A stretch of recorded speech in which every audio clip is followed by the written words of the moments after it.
The Heist. Blushy Sugarbutt lay back in his hammock. The early morning mist had burned off and now a golden sun was settling in to warm the backyard.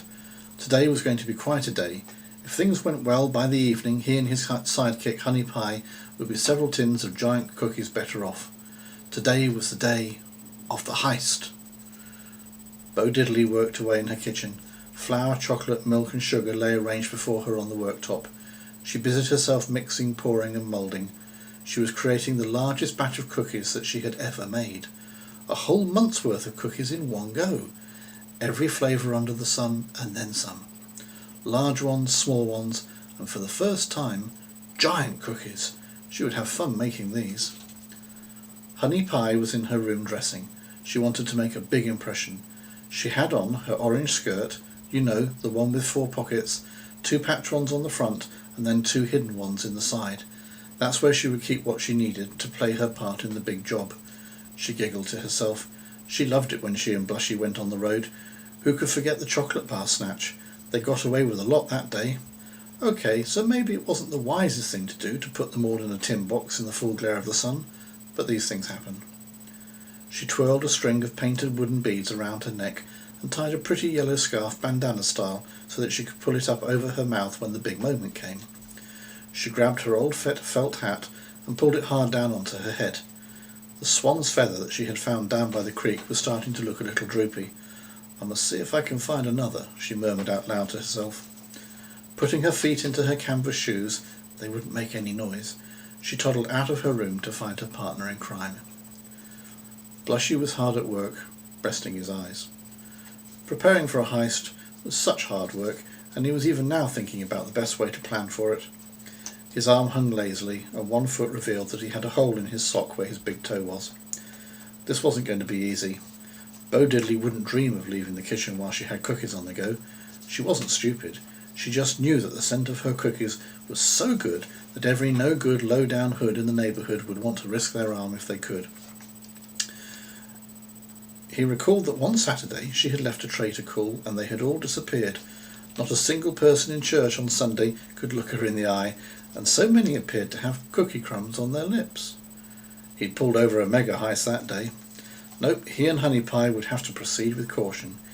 He knew that they could just lure her out of the kitchen, and that would make the job so much easier. If Honey Pie remembered her role and didn't get flustered, then they might just get away with it. He frowned as he remembered the time that they had tried for the fresh bread rolls.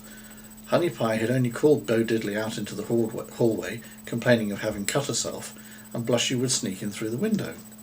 But Honey Pie had really cut her finger. Bo Diddley had rushed out, grabbed the girl and hurried her back into the kitchen to wash the injured part. Unfortunately, Blushy was just coming in the window. Turning too fast in his escape, he got caught.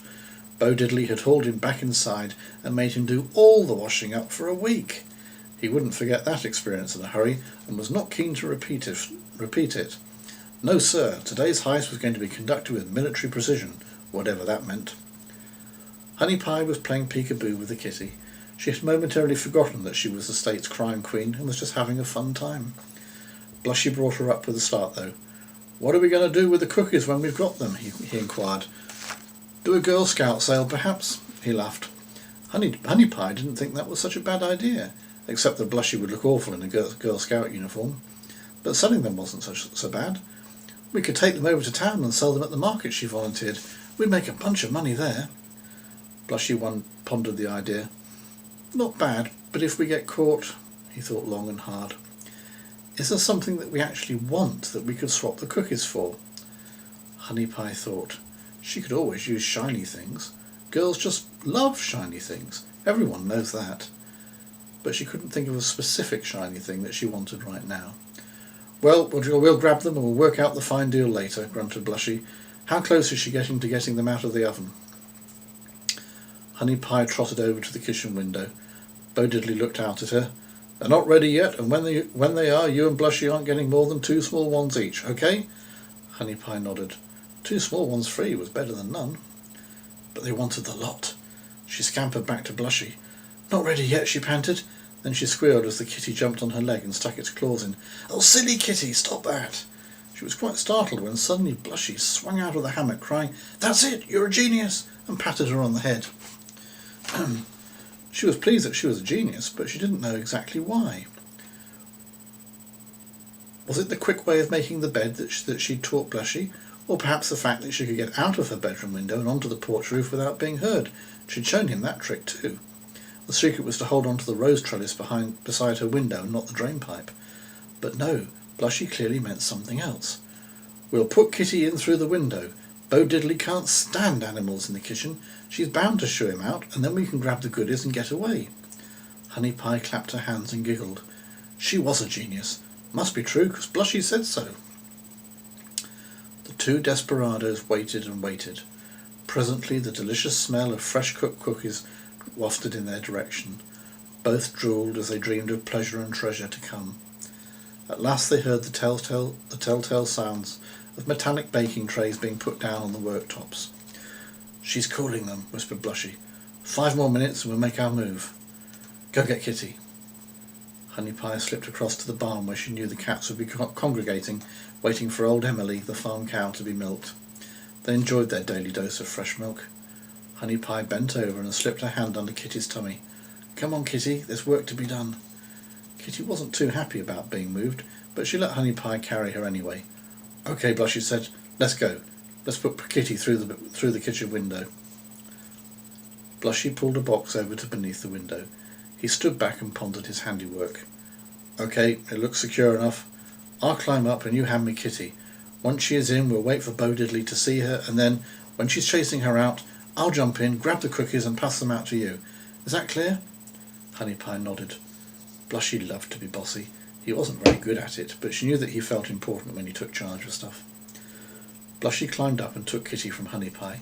He could see Bo Diddley inside cleaning up. He quickly pushed the little cat through the window and ducked down. Just as he had planned, there was about a 5-second pause, and then, "Get out of my kitchen, you little pest!" What he hadn't planned on was for the kitten to exit the way it went in, straight out of the window. In fact, Bo Diddley had picked her up and dropped her straight out onto Blushy's head. Honey Pie stifled a laugh. Blushy did look funny with Kitty on his head. She desperately clawed at his hair as she slid down his back and onto the ground.